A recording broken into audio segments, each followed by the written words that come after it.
देखिए सर, इस लेक्चर में हम हीट से रिलेटेड कुछ क्वेश्चंस को देखेंगे। ठीक है, ये सारे क्वेश्चंस करेंगे हम। उससे पहले मैं ज़रा सा इसकी थ्योरी को समझाता हूँ आपको ज़रा सा, उसके बाद इन क्वेश्चंस पे आएंगे हम। ठीक है, और अगर आपने हमारा चैनल सब्सक्राइब नहीं किया तो प्लीज़ सब्सक्राइब करें। साथ में नीचे डिस्क्रिप्शन में टेलीग्राम चैनल का लिंक है, हमारे ऐप का भी लिंक है, साथ में जो और प्लेलिस्ट हैं प्लेलिस्ट का भी नीचे लिंक दे रखा है। आप प्लेलिस्ट पे जाके जो पुराने लेक्चर हैं पहले उनको देखिए, उसके बाद इस लेक्चर को आप देख सकते हैं। ठीक है, और ऐप में ये कोर्स मैंने चला रखा है, बहुत मिनिमम अमाउंट है, चार्ज है। अगर आप जाके देखना चाहते हैं तो देख सकते हैं, ऐप में जाके चेक कर सकते हैं। ठीक है, तो आइए समझते हैं सर। हीट की बात कर रहे हैं, मैं किसकी बात कर रहा हूँ? Heat and temperature. हीट की बात कर रहा हूँ। हीट की अगर मैं बात करूँ तो हीट का मतलब हुआ ऊष्मा। हीट मतलब क्या हुआ? ऊष्मा। सर अगर ऊष्मा की बात की जाए तो ऊष्मा क्या होती है? एक प्रकार की क्या है? ऊर्जा है। ऊष्मा एक प्रकार की ऊर्जा है।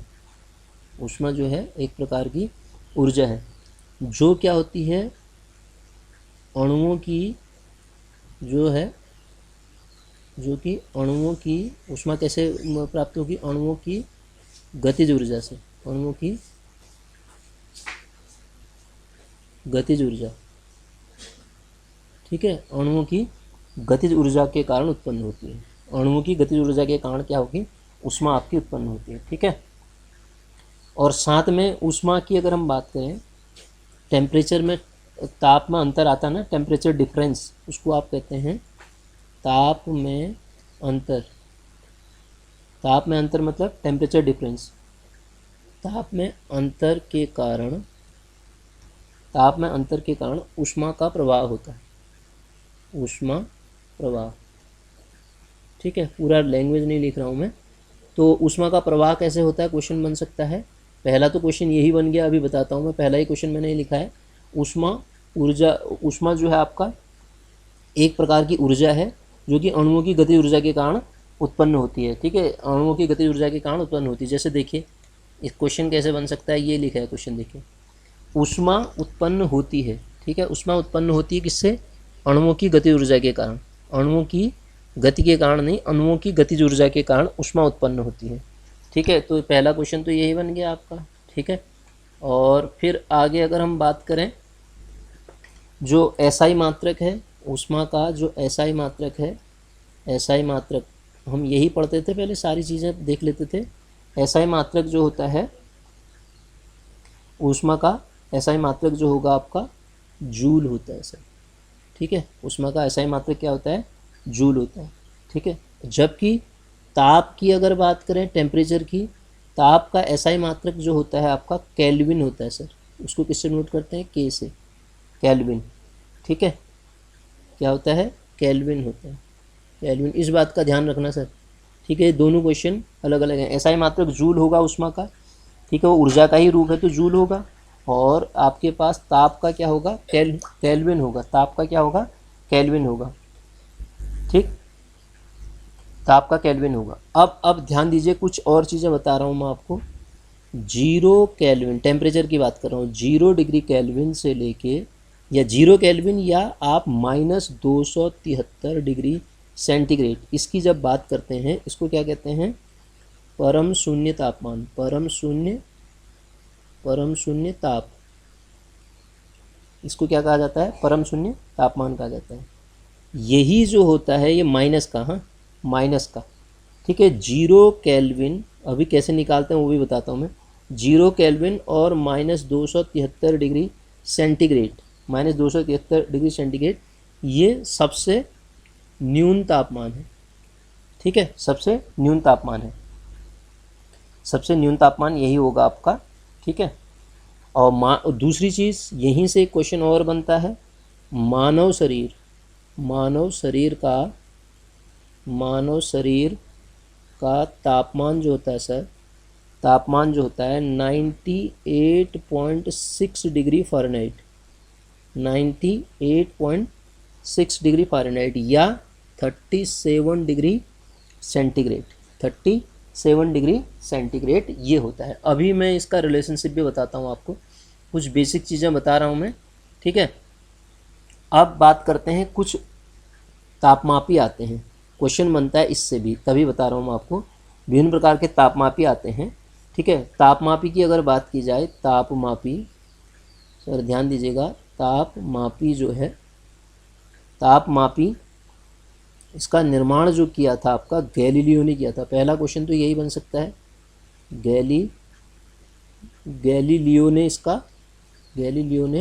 इसका निर्माण किया था। पहला सर आता है द्रव तापमापी, तापमापी।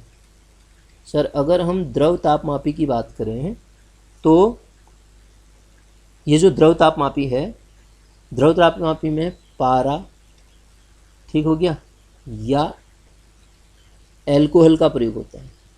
क्वेश्चन यही बनता है, द्रव तापमापी में किसका प्रयोग होता है? एल्कोहल का प्रयोग होता है, इसमें ये जो द्रव तापमापी है, एल्कोहल का प्रयोग होता है इसमें। अब एक होता है जो क्लिनिकल थर्मोमीटर होता है। क्लिनिकल थर्मोमीटर का मतलब डॉक्टरी, जो पहला तो ये बताया मैंने, डॉक्टर का जो वो होता है क्लिनिकल थर्मोमीटर, डॉक्टर का तो तापमापी होता है, उसका निर्माण जो किया था आपका फ़ारेनहाइट नामक वैज्ञानिक, तभी तो बना रहता है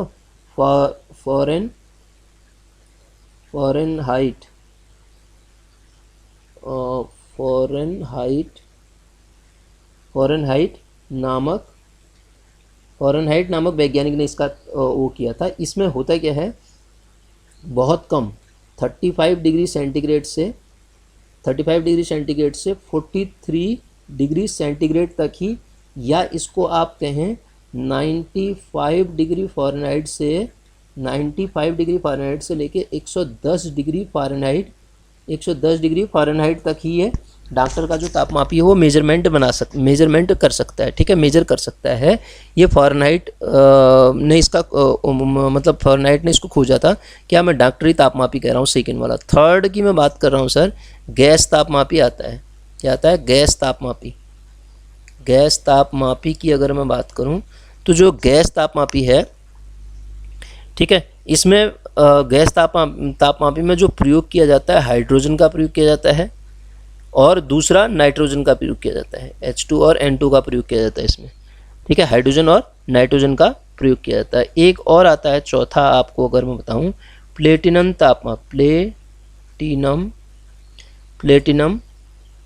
प्रतिरोध तापमापी कहेंगे इसको, प्रतिरोध तापमापी, ठीक है, प्लेटिनम प्रतिरोध तापमापी, ठीक है। होता क्या है प्लेटिनम के, इसमें एक्चुअली क्या होता है कि प्लेटिनम का जो तार होता है, उसके विद्युत प्रतिरोध जो होता है, रेजिस्टेंस जो होता है, टेम्परेचर अगर बढ़ा दिया जाए, टेम्परेचर को आप बढ़ा देते हैं तो वो जिस दर से आप टेम्परेचर बढ़ाओगे उसी दर से उसका रेजिस्टेंस भी इंक्रीज होता है, ठीक है, रेजिस्टेंस भी इंक्रीज होता है। इसका मतलब क्या होता है, प्रतिरोध ताप के साथ ही कार्य का, मतलब प्रतिरोध और ताप का जो एक साथ मेजरमेंट, एक ही साथ इंक्रीमेंट, जितना टेम्परेचर बढ़ेगा उतना ही उसका प्रतिरोध भी बढ़ता है। तो जो इसका परास जो होता है, इसकी जो रेंज जो होती है 200 डिग्री, क्वेश्चन यहाँ से बनेगा, 200 डिग्री सेंटीग्रेड से लेके 1200 डिग्री सेंटीग्रेड तक प्लेटिनम तापमापी का, जो प्लेटिनम प्रतिरोध तापमापी का रेंज होता है, ठीक है। और उसके बाद एक और तापमापी आता है, वो होता है आपका तापयुग्म तापमापी जो होता है सीबेक का नियम होता है ना, उस पर कार्य करता है वो, ठीक है। तो उसको हम ले नहीं रहे, भी क्वेश्चन में आएगा तब पढ़ लेंगे। अब मैं बता रहा हूँ आपको, एक क्वेश्चन पूछता है E is proportional to T⁴। आपने नाम सुना होगा, ये जो नियम है स्टीफन का नियम कहलाता है, ठीक है। E बराबर सिग्मा T⁴, ठीक है, E बराबर सिग्मा T⁴, ये स्टीफन का नियम कहलाता है आपका। ये जो सिग्मा है स्टीफन नियतांक कहलाता है, ठीक है, स्टीफन नियतांक कहलाता है, ठीक है। स्टीफन का नियम जो है आपका ये होता है, ठीक। E क्या चीज़ है? ऊर्जा है। E क्या है? ऊर्जा है। T क्या है? टेम्परेचर है, ठीक है, इस तरीके से। अब मैं एक बहुत इंपॉर्टेंट चीज़ आपको बता रहा हूँ, इस बात का ध्यान रहे आपको। अगर हम टेम्परेचर को इंक्रीज़ करते हैं तो जो वॉल्यूम होता है वो भी इंक्रीज होता है, आयतन भी क्या होता है, बढ़ता है। तो अब आप देखो घनत्व, डेंसिटी को रो से अगर मैं डिनोट करता हूँ तो घनत्व बराबर क्या होता है, द्रव्यमान बट्टे आयतन होता है, द्रव्यमान बट्टे आयतन। अब आप ध्यान दीजिएगा, अब क्या होगा कि तापमान अगर हम बढ़ाते हैं तो आयतन बढ़ता है, तापमान अगर हम बढ़ाते हैं तो आयतन बढ़ता है। अगर आयतन बढ़ेगा तो इसका मतलब क्या हुआ, वॉल्यूम, सॉरी, अगर टेम्परेचर को आप बढ़ाओगे तो डेंसिटी क्या हो जाएगी, डिक्रीज हो जाएगी ना, क्योंकि तापमान बढ़ने पर वॉल्यूम भी बढ़ता है, तापमान बढ़ने पर वॉल्यूम बढ़ता है। तो नीचे वाली क्वांटिटी, तापमान बढ़ेगा तो नीचे वाली क्वांटिटी बढ़ेगी, ये वॉल्यूम मतलब आयतन बढ़ेगा। अगर नीचे वाली क्वांटिटी बढ़ेगी तो टोटल फ्रैक्शन क्या हो जाएगा, कम हो जाएगा ना। तो इसका डायरेक्ट मतलब है वॉल्यूम को, अगर हम टेम्परेचर को बढ़ाते हैं तो डेंसिटी क्या हो जाएगी, डिक्रीज हो जाएगी, डेंसिटी क्या हो जाएगी, डिक्रीज हो जाएगी। और ज़रा सा मैं आगे चलता हूँ इसमें, उन क्वेश्चंस में आने से पहले, ठीक है। तो जो ऊष्मा संचरण की विधि तो आप जानते हैं, मैं उसको डिस्कस नहीं कर रहा हूँ। एक होता है कंडक्शन, एक होता है कन्वेक्शन, और तीसरा होता है रेडिएशन, मतलब चालन। क्या क्या होते हैं वो, चालन होता है एक, संवहन होता है एक, संवहन होता है, और अगला होता है विकिरण, ठीक है, विकिरण। ये क्या बता रहा हूँ मैं आपको, ऊष्मा संचरण की विधियाँ हैं ये, ठीक है, ऊष्मा संचरण की विधियाँ। मैं इसको ज़्यादा डिस्कस नहीं कर रहा हूँ, ये 3 विधियाँ आपकी ऊष्मा संचरण की होती हैं, इतना आपको पता है, ठीक है। अब मैं बात कर रहा हूँ सर न्यूटन के शीतलन नियम का, बहुत इंपॉर्टेंट है, देखो न्यूटन का शीतलन नियम, का शीतलन नियम, ठीक है, ये कहता क्या है, ठीक है। न्यूटन लॉ ऑफ कूलिंग क्या कहता है, आप देखो इसको मैं एक इससे समझाता हूँ, ठीक है। अगर हम क्या करें, कुछ टेम्परेचर है, मान लेते हैं 60 डिग्री सेंटीग्रेड है, से 50 डिग्री सेंटीग्रेड, ये इससे इतना ठंडा होने में अगर लगते हैं आपके 4 मिनट, ठीक है, 4 मिनट। न्यूटन का शीतलन नियम में एक लाइन में आपको समझा रहा हूँ, ध्यान दीजिएगा। 60 डिग्री से 50 डिग्री में, 60 डिग्री से 50 डिग्री सेंटीग्रेड कम होने में, टेम्परेचर कम हो रहा ना, अगर 4 मिनट लगते हैं तो अगला 50, उसके बाद 50 डिग्री से, पहले 50 डिग्री हो गया, अब 50 डिग्री से जब 40 डिग्री सेंटीग्रेड टेम्परेचर करना पड़ेगा तो ये 4 मिनट से अधिक लगेगा, ये कहता है न्यूटन का शीतलन नियम। मतलब अब मैं इसको हिंदी में लिख के आपको समझाता हूँ। होता क्या है, बहुत ज़्यादा गर्म, बहुत अधिक गर्म, बहुत अधिक गर्म से थोड़ा ठंडा, मैंने क्या किया, बहुत ज़्यादा गर्म था उससे थोड़ा सा ठंडा किया। ठंडा होने में जितना समय लगता है, जितना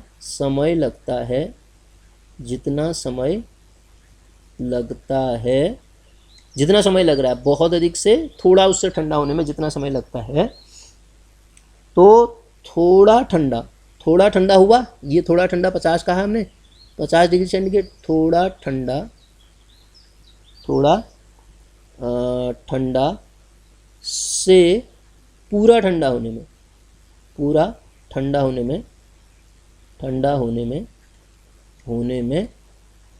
ठीक है, उससे अधिक समय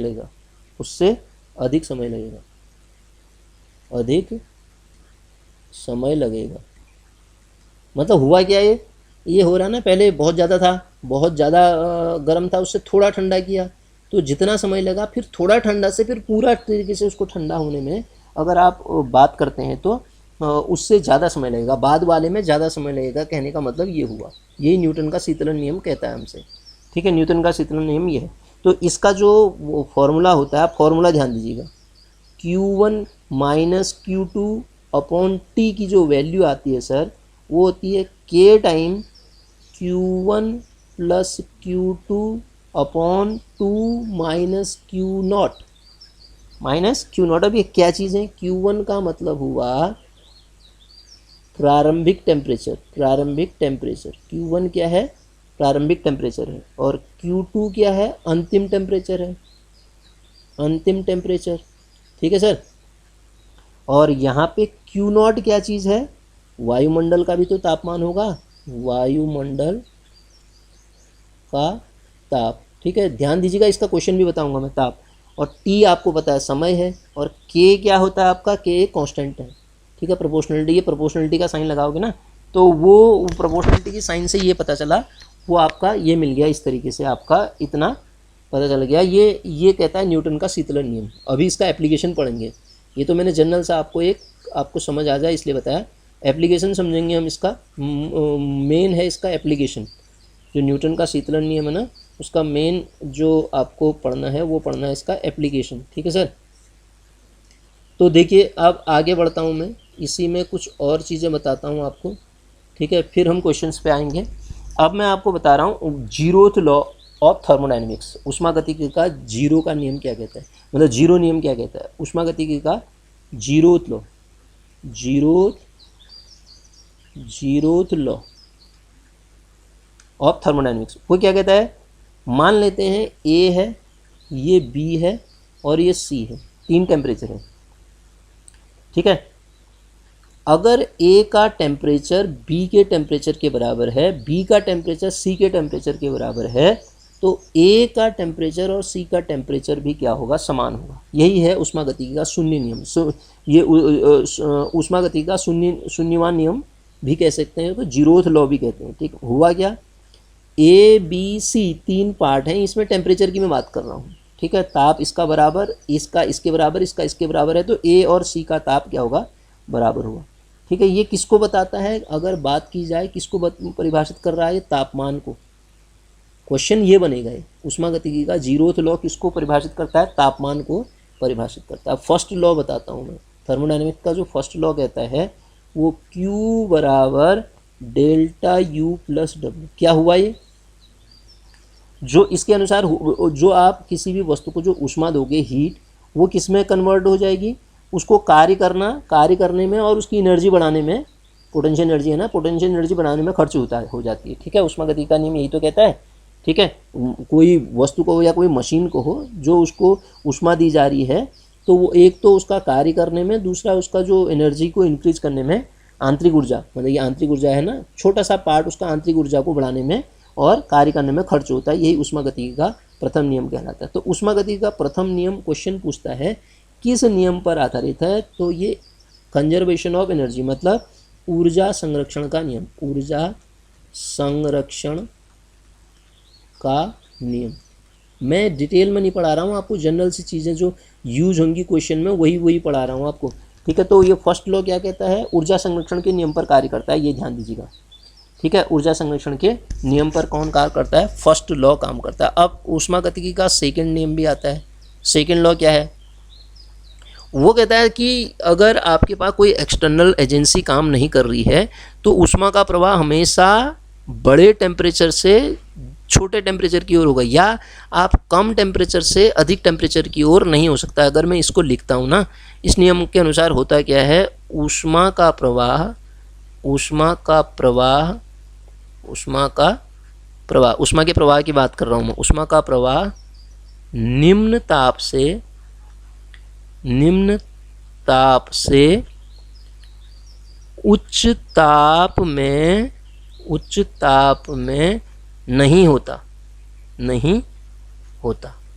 ठीक है, नहीं होता है। कब तक कि बाहर से कोई एजेंसी काम नहीं कर रहा हो। जैसे ना आप तो मेरे से कह देंगे कि हम एक नीचे 4 मंजिले का मकान है, उसमें हम नीचे मोटर लगाते हैं और वो 4 मंजिले में पानी पहुंच जाता है, तो लोअर से हायर में तो हो रहा है, लेकिन एक्सटर्नल एजेंसी काम कर रही है ना, तो बिना एक्सटर्नल एजेंसी के ऐसा नहीं होगा। ऊष्मा का प्रवाह हमेशा यही होता है कि निम्न से अधिक की ओर नहीं होता है, ठीक है, एक्सटर्नल एजेंसी के अभाव के बिना। हाँ, और दूसरा, और कोई भी मशीन है उसकी जो इफ़िशियंसी होती है 100% से कम होगी। हमेशा इस बात को ध्यान रखना, 100% मशीन की इफ़िशियंसी नहीं हो सकती है, ठीक है। अगर आदर्श मशीन ले लें, उसकी इफ़िशियंसी 100%, आदर्श तो कुछ होता ही नहीं है ना। जैसे ब्लैक बॉडी की बात करते हैं हम, ब्लैक बॉडी आदर्श तो कुछ होती नहीं है। सबसे ज़्यादा ब्लैक रेडिएशन जो एब्जॉर्ब कर पाती है 95%, वो काजल करता है। इसी प्रकार ये जो मैं इफ़िशियंसी की बात कर रहा हूँ, मैक्सिमम इफ़िशियंसी जो होती है आपकी, वो किसकी होती है, मैक्सिमम इफ़िशियंसी मतलब 100% नहीं हो सकती है किसी भी मशीन की, या आदर्श मशीन की है 100% आदर्श है, ठीक है, ऐसा तो पॉसिबल है ही नहीं, आदर्श बना दिया गया है, ठीक है, उसकी इफिशियंसी क्या है, 100% है। ठीक है, अब देखिए अगला मैं आपको बता रहा हूँ किरचॉफ का नियम, ये इसी पे काम कर रहा है। किरचॉफ के नियम से क्वेश्चन पूछा जाता है, किरचॉफ का नियम, किरचॉफ का नियम, किरचॉफ के नियम की मैं बात कर रहा हूँ। ठीक है, होता क्या है, इसके अनुसार मैं हिंदी में इसको लिखता हूँ आपको, वस्तु ऊष्मा का जितना अच्छा अवशोषक होगा उतना ही अच्छा क्या होगा, उत्सर्जक भी होगा, उत्सर्जक भी होगा। बस इतना ही है। और ये कहता है किरचॉफ का नियम, जो भी वस्तु जितना ज़्यादा एब्जॉर्ब कर सकती है उतना ही ज़्यादा वो मतलब डिस्चार्ज भी कर सकती है। कहने का मतलब ये है कि वस्तु ऊष्मा का जितना अच्छा अवशोषक होगा, अवशोषण कर पाएगा वो, मतलब एब्जॉर्ब कर पाएगा, उतना ही रिलीज भी करेगा, उतना ही अच्छा वो क्या होगा, उत्सर्जक भी होगा। ठीक है, यही है आपका क्या, ये क्या है, ये है आपकी किरचॉफ का नियम है। ठीक है, इसका एग्जाम्पल ये होता है, अगर आप एक ये लें, काली प्याली में चाय लें, ये कोई चाय ले लें, काली प्याली में, वो काली प्याली में अगर चाय रखी हो, ठीक है, तो ये जल्दी से ठंडी हो जाएगी, ये ज़्यादा ऊष्मा भी एब्जॉर्ब करती है और ठंडी भी जल्दी हो जाएगी।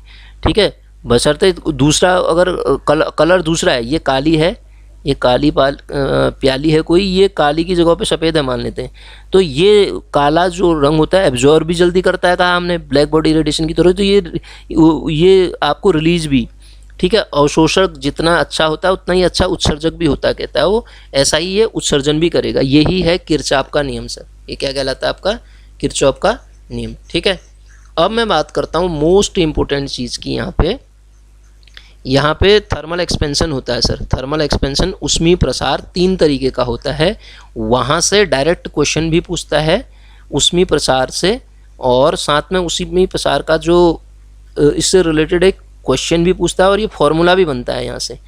क्या फॉर्मूला होता है इसका मैं बताता हूँ आपको। ठीक है, उस पर हम वर्क कर रहे हैं, फिर क्वेश्चंस पे आते हैं, पहले ये देख लेते हैं हम। ठीक है, क्या बात कर रहा हूँ मैं आपसे, मैं कह रहा हूँ कि ऊष्मीय प्रसार, किसकी बात कर रहा हूँ, ऊष्मीय प्रसार की, ऊष्मीय प्रसार। ठीक है, मैं आपको एक जनरल आइडिया दे रहा हूँ, ध्यान दीजिएगा, ये पूरा डिटेल में नहीं पढ़ा रहा हूँ मैं, जनरल सा आइडिया दे रहा हूँ जिनसे क्वेश्चन बन जाएगा हमारा। 3 टाइप का ऊष्मीय प्रसार होता है सर। ठीक है, तो हुआ क्या, ऊष्मीय प्रसार थर्मल एक्सपेंशन का मतलब क्या है, अधिकतर धातुओं को यदि गर्म करते हैं आप, धातु को गर्म करोगे वो एक्सपेंशन हो जाता है उसमें, यही प्रसार है। ठीक है, उसमें सबसे पहला आता है रेखीय प्रसार। क्या आता है, रेखीय प्रसार।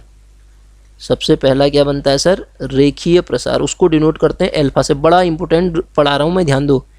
ठीक है, जब आप किसी वस्तु को गर्म करोगे तो उसकी लंबाई में जो परिवर्तन आएगा, ठीक है, लंबाई में परिवर्तन आएगा। ठीक है, जो परिवर्तन होता है उसकी लंबाई में अगर परिवर्तन होता है तो वही आपका क्या कहलाता है, रेखीय प्रसार कहलाता है। तो उसका जो वैल्यू होती है लंबाई में, फाइनल जो इनिशियल जो लंबाई थी, इनिशियल लंबाई जो थी इनटू कितना, 1 + अल्फा इंटू थीटा के बराबर, ये अल्फा ही कांस्टेंट कहलाता है, रेखीय प्रसार गुणांक कहलाता है अल्फा। क्वेश्चन ये अल्फा की वैल्यू पूछता है ना, फाइनल है ये, एल मतलब लंबाई से है, यहाँ पे एल एफ का मतलब है सर अंतिम लंबाई, अंतिम लंबाई। ये हो क्या रहा है, कोई धातु को जब आप गर्म करोगे ना, एक्सपेंशन होगा उसमें, तो पहले उसकी लंबाई इतनी थी, अब गर्म करने पे लंबाई बढ़ी तो वो फाइनल लंबाई होगी, ये एल एफ होगी, ये क्या हुई, एल एफ होगी। ठीक है, इतनी क्या थी आपके पास, एल इनिशियल थी। एल आई का मतलब क्या है, अंतिम प्रारंभिक लंबाई है, प्रारंभिक लंबाई। और उसके बाद 1 तो आपको पता है, अल्फा क्या है, एल थीटा क्या है, थीटा टेम्परेचर का डिफरेंस है, तापांतर लिख देता हूँ उसको, तापांतर है। थीटा क्या है, टेम्परेचर का डिफरेंस। अल्फा क्या है, रेखीय प्रसार गुणांक, रेखीय प्रसार गुणांक आपका अल्फा कहलाता है। मैं ज़्यादा लिख नहीं रहा हूँ इसमें। पहला तो आता है सर आपका रेखीय प्रसार गुणांक। अब दूसरा आता है दूसरा अगर मैं बात करता हूँ तो दूसरे की बात करता हूँ क्षेत्रीय प्रसार गुणांक। क्षेत्रीय प्रसार गुणांक, ऊपर गुणांक नहीं लिखा मैंने, गुणांक ही है वो, ठीक है। गुणांक उसको डिनोट किससे करते हैं, बीटा से। तो जो बीटा की वैल्यू होगी, क्षेत्र मतलब क्षेत्रफल में होगा, फाइनल क्षेत्रफल जो है बराबर इनिशियल जो क्षेत्रफल है 1 प्लस बीटा इंटू थीटा। बस यही तो आ गया, ठीक है। एरिया में हो रहा है, यहाँ पे हो क्या रहा है, जब कोई वस्तु को आप गर्म करोगे उसके क्षेत्रफल में अगर परिवर्तन होता है, क्षेत्रफल में यदि परिवर्तन होता है तो उसको क्षेत्रीय प्रसार गुणांक कहते हैं। तो उसको क्षेत्रीय प्रसार कहते हैं। और डिनोट कैसे करते हैं, इस तरीके से। क्षेत्रीय प्रसार होगा कितना, फाइनल एरिया में जो चेंज है बराबर इनिशियल और ये बीटा इंटू थीटा। बीटा क्या है, क्षेत्रीय प्रसार गुणांक है। इसी प्रकार तीसरा जो आएगा सर, उसे कह देते हैं हम आयतन प्रसार गुणांक। क्या कह देते हैं, आयतन प्रसार गुणांक। आयतन प्रसार गुणांक कह देते हैं उसको, आयतन प्रसार गुणांक कह देते हैं सर। तो आयतन प्रसार गुणांक को डिनोट किससे करते हैं, गामा से।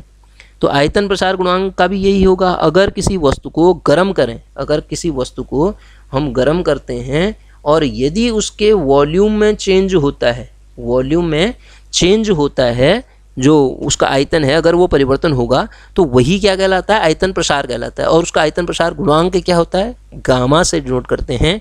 तो वो किस तरीके का होगा, v फाइनल बराबर v इनिशियल ब्रैकेट में 1 प्लस गामा थीटा, ब्रैकेट में 1 plus gamma theta. v final का मतलब क्या हुआ, फाइनल जो चेंज हुआ वॉल्यूम में, और वी आई का मतलब क्या हुआ, इनिशियल जो चेंज हुआ, जो इनिशियल था उसका वॉल्यूम चेंज हुआ नहीं, जो इनिशियल था। और बीटा के बाद आपने क्या कहा, गामा, और उसके बाद क्या कहा, अल्फा बीटा गामा। एक्चुअल में क्वेश्चन ये पूछता है कि एक तो पूछता है कि ये अल्फा हो गया, बीटा हो गया, गामा, ये क्या है, गुणांक है, आयतन प्रसार, क्षेत्रीय प्रसार, और पहला क्या था, पहला आप क्या कहते हैं, पहला रेखीय प्रसार गुणांक होता है, रेखीय प्रसार गुणांक। तो इन तीनों का जो SI मात्रक होता है, SI मात्रक जो होता है ना सर, मात्रक वो होता है आपका केल्विन -1। ये पूछता है एक क्वेश्चन। दूसरा, इनका जो रेशियो आता है, alpha ratio, beta ratio, gamma, हम डेरिवेशन पे नहीं जा रहे हैं, आपको याद रखना है 1:2:3। अल्फा बीटा गामा को रेशियो, इनका रेशियो क्या आता है, 1:2:3, ठीक है। ये इनका रेशियो आता है, किनका, किसकी बात कर रहा हूँ मैं, आयतन प्रसार गुणांक। ये तीनों के तीनों प्रसार गुणांक जो हैं उनकी बात कर रहा हूँ, इतना आता है, ठीक है। अब एक चीज़ और मैं आपको बताता हूँ, जल के बारे में बताता हूँ, हीट से रिलेटेड, ठीक है। तो अगर हम वो जो वाटर है ना, जल जो है वो एक असामान्य व्यवहार दिखाता है। कैसा असामान्य व्यवहार दिखाता है मैं बताता हूँ। ये दो ग्राफ से आप खुद ही समझ जाओगे।